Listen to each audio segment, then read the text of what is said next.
हम राजकीय वरिष्ठ माध्यमिक पाठशाला पीढ़ी के पर्यटन विषय के छात्र व छात्राएं आप सभी के लिए इको टूरिज्म का वर्किंग मॉडल लेकर आए हैं। मेरा नाम नंदिनी है। नमस्कार, मेरा नाम सोनिका है। नमस्कार, मेरा नाम नीरज है। जैसा कि आप सभी जानते हैं कि बढ़ते प्रदूषण और लोगों की गैर जरूरत की वजह से हमारे पर्यावरण को कितना प्रदूषण हो रहा है, इसलिए यह जरूरी हो गया है कि हम इको टूरिज्म के अर्थ को सही मायने में समझें। प्रकृति को निहारना किसे अच्छा नहीं लगता। प्रकृति की गोद में बसा हमारा देश प्रदेश और हमारे लिए देश विदेश से आने वाले टूरिस्ट के लिए किसी वरदान से कम नहीं है। इको टूरिज्म हमें जिम्मेदारी के साथ पर्यटन करना सिखाता है। इको का सीधा अर्थ है पर्यावरण।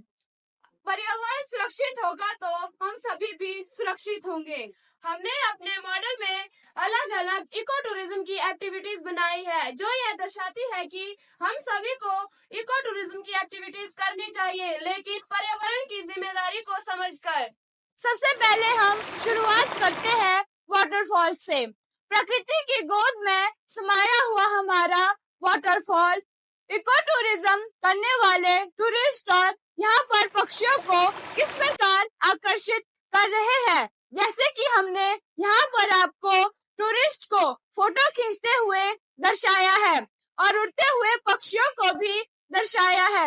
हमने इन्हें पूरे वर्किंग में दिखाने का पूर्ण प्रयास किया है। इको टूरिज्म की बात हो और प्रकृति को ना निहारा जाए तो जीवन में क्या ही आनंद है। आइए आपको ले चलते हैं हमारी दूसरी एक्टिविटी की ओर। यह है हमारा प्यारा सा होम स्टे, जिसमें हमने आपको पूरी तरह से वर्किंग में दिखाने का प्रयास किया है। आप इसमें लिफ्ट घर का और लिफ्ट झूले का प्रयोग करके ऊंचाई से प्रकृति का आनंद ले सकते हैं। सच कहूँ तो अगर ऐसा होम स्टे प्रकृति को देखने के लिए मिल जाए तो जीवन में आनंद ही आनंद है। यह होम स्टे 3 आवर्स पर काम करता है, जैसा आपको यहाँ पर दिखाया गया है। रिसाइकल, रिड्यूस और रीयूज। तो आइए अब ले चलते हैं आपको इको टूरिज्म विलेज की ओर। जब कोई टूरिस्ट इको टूरिज्म एक्टिविटी में भाग लेना चाहता है तो वह वहाँ की संस्कृति को समझना और देखना चाहता है। जैसे कि संस्कृति का अहम हिस्सा मंदिर होता है। हमने अपने मॉडल में बिजली महादेव का मंदिर बनाया है, जो कि कुल्लू की मुख्य विरासत है। चारों तरफ पहाड़ों से घिरा हुआ गांव अपनी छतें बिखेर रहा है। जैसे कि यहाँ पर दिखाया गया है कि किस तरह से किसान बैलों के साथ खेती कर रहा है। चलती हुई बैलगाड़ी को दिखाया गया और सुबह सुबह व्यायाम करता हुआ सूर्य नमस्कार करते हुए व्यक्ति को। और हमने अपने मॉडल में स्किप रोपिंग को वर्किंग में दिखाने का पूर्ण प्रयास किया है और यहाँ पर उड़ती हुई तितली को भी दिखाया गया है। सबसे जरूरी बात, इको टूरिज्म में पेड़ लगाना बहुत आवश्यक है। जैसे कि हमने यहाँ पर पेड़ लगाते हुए व्यक्ति को दिखाया है। बैल और गाय के गोबर से बनी केंचुआ खाद को भी हमने यहाँ पर दर्शाया है, ताकि न के बराबर दवाइयों का इस्तेमाल किया जाए। गले सड़े कचरे से खाद तैयार करना इस गांव को अलग ही इको टूरिज्म में अलग ही दिखाता है। और हमारा ऐतिहासिक कुआं यह दर्शाता है कि पुराने पानी के स्रोत हमारे लिए कितने आवश्यक है। जैसे कि हमने यहाँ पर आपको वर्किंग में कुएं को दिखाया है। इस इको टूरिज्म विलेज को बनाने का हमारा उद्देश्य यही है कि हम सभी को समझा पाए कि कैसे अपनी सांस्कृतिक विरासत को आने वाली पीढ़ी के लिए बचाकर रखना है।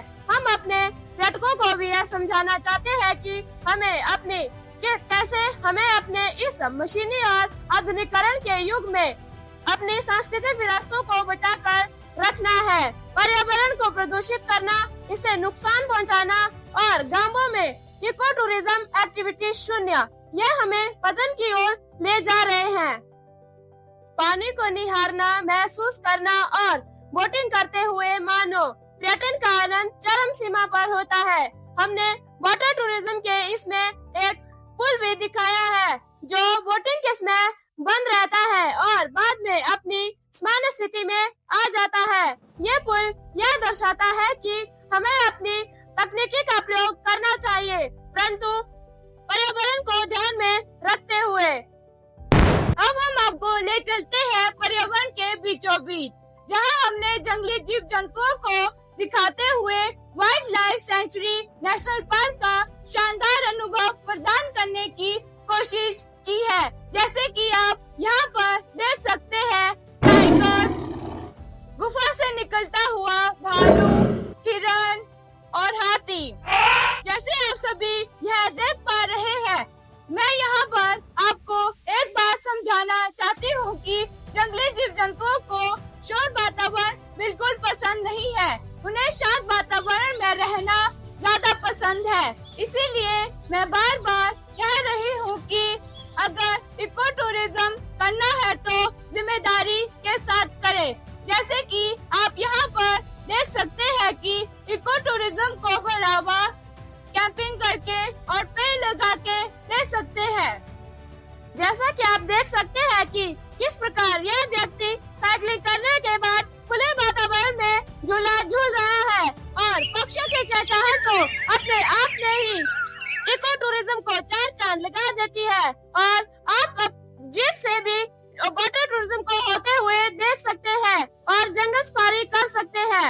यह जीप पूरी तरह से इलेक्ट्रिकल है, जो कि बिल्कुल भी प्रदूषण नहीं फैलाती है। जैसा आप देख रहे हैं, हमने इसको पूरी तरह से वर्किंग में दिखाने की कोशिश करी है और यहाँ पर लोग वाटर टूरिज्म को होते हुए देख रहे हैं। यकीन मानिए, गांव और जंगल के बीच चारों तरफ आकाश को छूते हुए पहाड़ इको टूरिज्म एक्टिविटी में एक धरती पर स्वर्ग के समान है। आप देख सकते हैं कि हमने वर्किंग में रोपवे को दिखाया है। आप खुद भी महसूस कर सकते हैं। आपने भी इस मॉडल के जरिए पूरा इको टूरिज्म कर लिया है।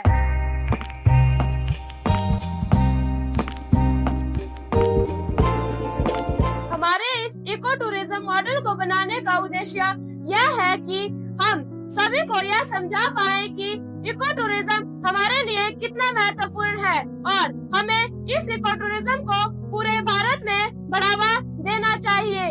आपने देखा होगा कि हमारा यह मॉडल पूरी तरह से इको फ्रेंडली है। इसमें लगभग 90 से 95% तक लकड़ी व गत्ते का प्रयोग किया गया है।